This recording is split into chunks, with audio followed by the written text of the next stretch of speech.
Hello everyone, this is Nitpicking Nerd, and today I want to talk about something funny which relates to the new Star Trek shows and my older parody edits and recuts of Star Trek, and how similar the new Star Trek shows are to those old recuts which were very dark and twisted and perverted and all kind of dark adult humor and all kinds of nasty stuff which was done purely for comedy. And it was funny because it was so anti-Star Trek, because it was such an opposite, complete upside down version of Star Trek, almost like a mirror universe show, mostly with the TNG show and also some of the other ones, and doing a lot of mashups with all of them together and all kinds of other movies mixed in and all that kind of stuff, and it's all very dark, upside down version of Star Trek. So it was all dystopian, the Federation was evil, many of the characters were evil, the ship was actually flying upside down all the time to kind of symbolize the nature of these videos.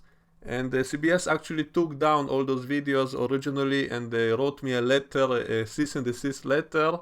And in it they said one of the reasons they did that was because I'm tarnishing the brand of Star Trek. And so all those videos were gone for a while from YouTube. Eventually it was re-uploaded on other channels, so you can actually find the playlist, all those videos, on a channel called Green Room, green with an I.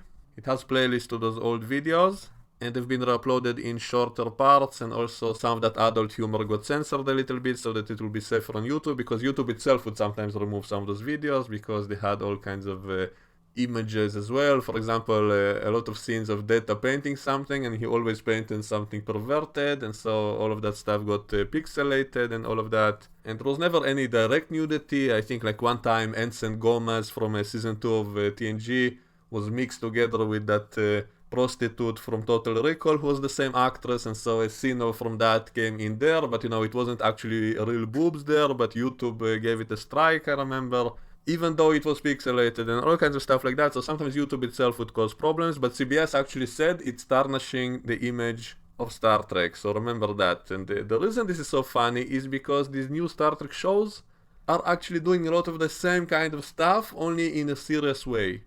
And so they themselves are tarnishing the image of Star Trek now, so that's why it's so strange. And it's also very ironic that now I'm thinking of doing edits of the new Star Trek to do the complete opposite of what I used to do. So now, instead of making it dark and evil and perverted, now I will be fixing it to make it more normal, so the complete opposite. So I find it very funny and ironic, and a lot of fans of my old videos pointed out all these similarities to me recently, and also had a laugh at how much the new Star Trek shows are similar to my old parodies, but not in a funny way. So it's almost as if the producers of the new Star Trek shows watched my old videos instead of the actual Star Trek shows, and they thought that's what Star Trek is about, and that's how they did the new Star Trek shows. So I find that kind of funny. I don't think that's actually what happened, but I do think that's part of what's wrong with the new Star Trek shows, that they completely miss the point of what Star Trek should be about. But at least it gives us something to laugh about and to poke fun at, and it gives me something to do if I will now do recuts doing the complete opposite. And for the record, I wasn't the only one making those kinds of videos. There were a lot of guys doing recuts and edits like that with a lot of stuff, not just Star Trek. I specifically focused on Star Trek TNG simply because it was one of my favorite shows of all time, and also because I have an almost photographic memory of it, because as a kid I used to watch it over and over again. I had it recorded, and I didn't have cable as a kid, and so I basically know all that series by heart. I can pull any moment I want from any episode. I instantly know where it is, and that's why it was so easy for me to create those kinds of recuts. I instantly knew what clip to use from which episode and where to find it exactly, and if it will work or not before I even tried to do it, and so that was a very big advantage. And because they were always in the same sets, wearing the same uniforms, it was very easy to make it look almost seamless and to create brand new stories, and even dialogue. I was splicing new kinds of dialogue and all of that. And I was able to do almost anything I wanted. And it all started with me just making compilations, and then I noticed if I take something out of context it can be really funny, and the way I arrange the compilations can be made very funny, and that's how it started. And then later I was creating actual storylines with internal continuity and all of that, so that was a lot of fun. I had a lot of fun doing all of that. And later, when Discovery came out, I started noticing all kinds of little similarities to that recut universe I created. So everything was much darker, much more evil, dystopian. The captain of the ship was evil and he was spying on everyone. There was that scene of Michael Burnham sneaking to some place she wasn't supposed to go, and later Lorca said that he knew she went there, and so that means he was spying on her. And in my old recaps, Picard was always spying on everyone from his ready room. And also something funny in those recaps, I basically made everybody gay. I made everybody bisexual, everybody was sleeping with everybody. And it was simply meant to be funny. It wasn't any kind of criticism toward gay people or something like that. It was simply, I found it funny, to pair people you wouldn't expect to be together. Like I had one episode with Worf and Data being a couple, or Riker and Geordi, all kinds of unusual pairings. Because it was so unexpected, that's why it was so funny. That was the reason that a lot of that stuff was so funny in my opinion, because it was unexpected. And also in those recuts, I always made everybody curse all the time. Like I took dialogue from all these actors from other movies in which they were cursing. I actually forced myself to watch a lot of stuff by all these actors from all kinds of movies and cartoons and TV shows, and I collected a whole bunch of funny dialogues in order to insert it into those recuts. And I collected all the times they were cursing and all of that, and I was inserting it into the show because it was so unexpected, because it was so unlike Star Trek. Because in the real Star Trek they never curse, and so when they did curse in the recuts, it was funny because it was so jarring and surprising and unexpected. And the same with the unusual pairings, all the gay relationships. So of course in some recuts I maybe took it too far, I showed people raping each other and stuff like that. And it was only meant for fun and comedy, and so I don't think anyone was ever offended. Sometimes even some racist jokes, also purely just as a shock value, simply because I thought it would be funny, and it was. Usually the more extreme I went with the edit, the funnier it was, the more people liked it. And so sometimes I even did things that I wasn't comfortable with myself, simply because I knew it will be so shocking that it will be funny. The more shocking you make it, the funnier it will be, the more surprising and the more funnier. So anyway, back to Discovery. So when Discovery started and everything was so dark, it was all about the war, and people were cursing all the time for the first time in Star Trek. So just like in those recuts, the captain was evil and spying on his crew. And there were gay couples now, and there was a Klingon nudity, and they said that the Klingons had two penises, which I found hilarious, by the way. It reminded me of all the fanfiction I used to read in the Star Trek universe. Always they had stuff like that, strange stuff that the shows were unable to do to show it. And another thing I always did in those recuts is show the ship in unusual angles, showing it upside down or sideways. It was meant to kind of symbolize the upside down nature of the show, but also simply it was more interesting to kind of shake things up, not to show the same old clip again and again, and instead show something that looks different, that looks new. And so showing the ship upside down was simply more interesting. And the same with some of the plot lines in those recuts, it was not always meant as a comedy. Sometimes it was simply interesting to explore that idea, what if something different happened. So anyway, in Discovery they also started showing the ships at unusual angles and all kinds of stuff like that. And also they had the whole thing with the ship spinning all the time, and also that reminds me of something in the recuts, because they often showed that clip of the Enterprise just flying while spinning and stuff like that. And now in Discovery I see the ship doing all those flip-flops and appearing anywhere at once in the universe, so the ship is very overpowered. And it's also something similar to the recuts, because in my recuts the Enterprise was like a super powerful ship that can easily blow up whole planets and stuff like that, and I was blowing up important planets all the time. And that also reminds me of the new Star Trek shows. They keep blowing up whole planets. They blew up Vulcan in the JJ movies, they blew up Mars, they blew up Romulus, they almost blew up Kronos, and so they keep blowing up half the universe, and that's also something I used to do.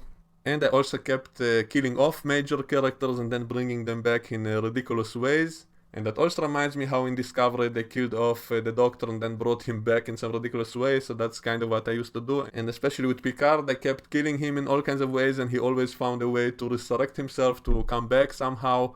And it also happened in the new Picard show, with him dying and then coming back exactly as he was in an android body, which was kind of ridiculous. So there's so many similarities that it's kind of laughable. And I was making it ridiculous on purpose, because it was funny. I deliberately made it stupid and ridiculous and over the top and evil and anti-Star Trek deliberately, because it was funny, because it was so shocking and unexpected. And yet the new Star Trek shows, they do all these things seriously, not as a comedy. Also, I am a very big fan of science fiction horror movies, and so sometimes I would insert all kinds of nasty scenes from those movies into my Star Trek show, whenever it fits together. So one time I had the xenomorph loose on the Enterprise, all kinds of monsters from science fiction horror movies. I was always inserting it into the Star Trek recuts, simply for fun, because I'm a fan of those things, and also sometimes it was funny because it was so unexpected. So suddenly, Deanna Troi is pregnant, she's giving birth, and then suddenly it's that larva from the Fly movie. all kinds of stuff like that, which was funny because it was surprising, but also very nasty, all kinds of nasty scenes that I kept inserting. Some people didn't like that, by the way. And that's also something that keeps happening in the new Star Trek shows. Almost every single episode has some kind of nasty horror scene, some kind of torture, like eye torture, they're ripping people's eyes out, and all kinds of nasty stuff, which I personally wouldn't object to if it was in a science fiction horror movie. But a Star Trek show, that's kind of like, how is someone supposed to show that to their kid now? Star Trek was always a family-friendly show and all of that. Now, some people will say, how can you criticize that when you are doing that yourself? Well, my videos were aimed for people who already saw the old Star Trek shows. Otherwise, you wouldn't find it so fun. If you never saw the actual Star Trek and you only watch my videos, of course you'll get the totally opposite idea. So the videos were meant for people who saw Star Trek already. And for adults, some of my videos were actually restricted only for adult views on YouTube. And so it wasn't meant for kids, and it wasn't meant for the whole family. And it was meant for people who saw the old Star Trek already and who wanted to see kind of an adult humor version of it for fun. And maybe I did go a little bit too far in some places because, as I said, I always try to push it more and more, to push the envelope, because every time I did, it was exceptionally funny, because it was so outrageous that it was even more funny. Kind of like, South Park humor. Every time they do something outrageous, it's even more funny. And so I remember I kept pushing that boundary, trying to come up with something even more crazy this time, and it made it even more funny to a lot of people. But I never imagined in my wildest dreams that the actual Star Trek show will be doing stuff like that. And so now in the new Star Trek, we actually have all kinds of torture scenes like in the Saw movies inside the Star Trek show. So it's almost as if we all shifted into some kind of parallel universe in which everything is more evil, and Star Trek is now evil and all about torture and violence and cursing and rape. They had that scene of the Klingon woman raping Ash Tyler, and she was abusing him sexually and all kinds of stuff like that in a serious science fiction show, and they showed the babies being beheaded and all kinds of crazy stuff like that, which I never imagined. And my videos were banned because I was tarnishing the brand of Star Trek, and that's the kind of stuff they're now doing. And now I have to fix it with editing, so it's so ridiculous. And as I said, I always imply that everybody are bisexual and sleeping with each other. And now in the new show we have 7 of 9 and Raffi falling in love from first sight, and they're becoming a couple in the last episode, and all kinds of crazy stuff like that, which also comes out at random, just like in those recuts. And so that's kind of unintentional comedy, and that's why I find this new show kind of very funny in places which I don't think was meant to be funny. It was meant, they're pushing all these agendas, which I have no problem with the agendas themselves, but they're doing that in such a ridiculous way, in such a bad way, just out of the blue, turning characters that we knew from before who were straight, suddenly they're all gay now, and suddenly they fall in love, and they implied that Data and Picard were lovers, and also that was something in some of my recuts, that Picard loved Data, and now I see it in the actual Picard show. And so I do find it funny, but I don't think they meant it as funny. I think it simply came out that way. And all of this also reminds me of the Orville, which is doing all these things much better. They do it in a way that is funny, but also in a way that can actually promote all these ideas of equality, freedom for people and stuff like that. The Orville is actually doing plot lines about that. They actually explore the issues themselves. So the Orville is better even if we look at it seriously. But the Orville is also trying to be funny. I remember there was one episode in which after it aired, a lot of people came to me and asked if I wrote that episode, because it was exactly in that same kind of humor style as my old recuts. It was that episode in which Bortos got addicted to the holodeck, and he kept going to the holodeck to make love with other Maklan men. And it was very ridiculous, and it made it funny, and it was very similar to some of the recuts I did, because I always show that people go to the holodeck only to have sex. That was the main reason they went there. And so a lot of people actually asked me, did I write that episode of the Orville, or is Seth MacFarlane a fan of my old recuts? Because that's exactly the same kind of style of comedy as I used to do. And I don't know, maybe he did watch some of my old videos, maybe it did give him some ideas, or maybe simply, the same kind of humor, the same kind of, great minds think alike. And also, these are all ideas that a lot of people thought about since the holodeck was first shown on TV. I am sure a lot of people discussed this issue of what they would actually do in the holodeck if it was real and all of that. So all these ideas were floating around for years, even before I was making those videos, and so I don't think it came from me.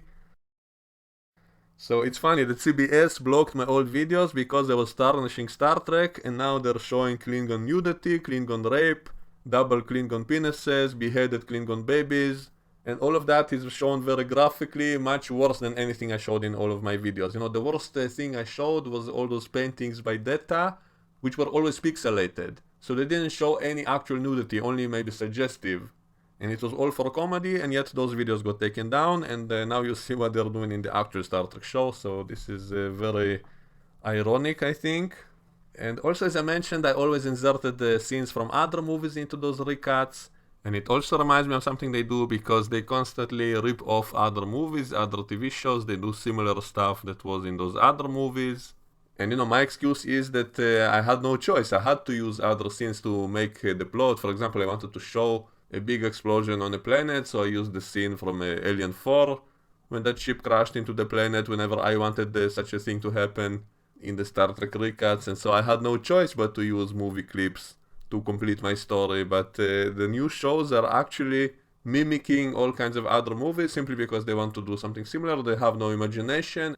They cannot invent their own original idea, and so they simply mimic ideas from other movies. They do create their own special effects, but they do it in a way very similar to some other movie. And so that also kind of reminds me of what I used to do, but I did it without any choice. They do it because of a lack of imagination.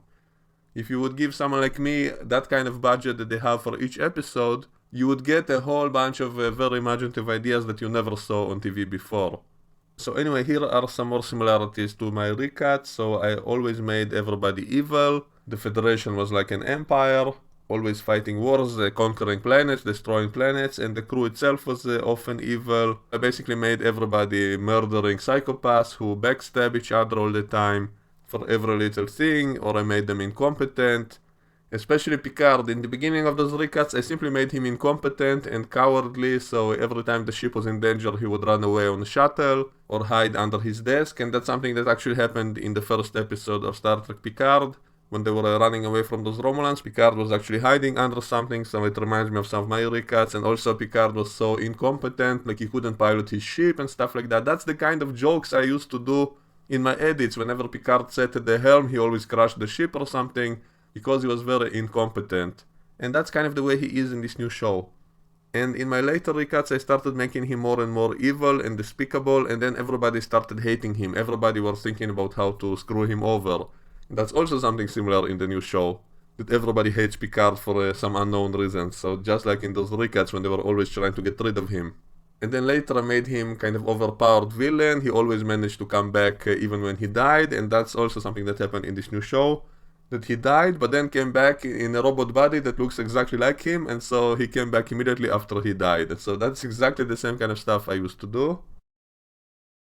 He always kept dying and then resurrecting in ridiculous ways. So I think I covered most of the similarities between the new shows and my older recuts, and it's very ironic that now I think I will have to do the opposite, and will now use editing to clean up the new show and to take out all those ridiculous elements and to turn it into a clean version of the show and to turn it into a more proper Star Trek kind of show, and removing all of those elements which I used to insert into Star Trek. So this is kind of ironic, and I will be doing that in the near future. I'm still going to do my kind of edits as well, and the new show did give me a lot of new materials to play with. And so simultaneously we're doing a fan edit which will fix the show into a more Star Trek kind of show. I will also be doing my comedic edits, and so for fans of my old edits who do want to see an evil Picard or an incompetent Picard in an evil universe, I am going to do that as well, and I'm going to exaggerate the kind of stuff they did in the show and make it even more ridiculous, even more over the top, even more evil and dark just for the fun of it. So there will be a lot of those kinds of edits as well, and they will fit well as a sequel to my old edits, in which Picard was the evil villain.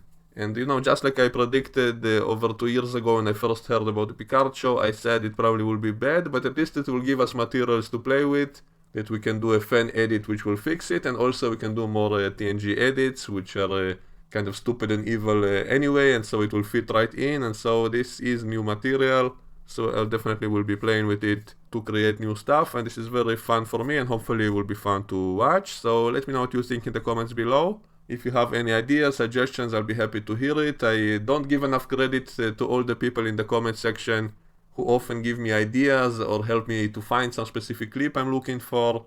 Just the other day I was making that parody video with the flowers, and I couldn't find any place in which Riker said the word flower in the entire TNG show.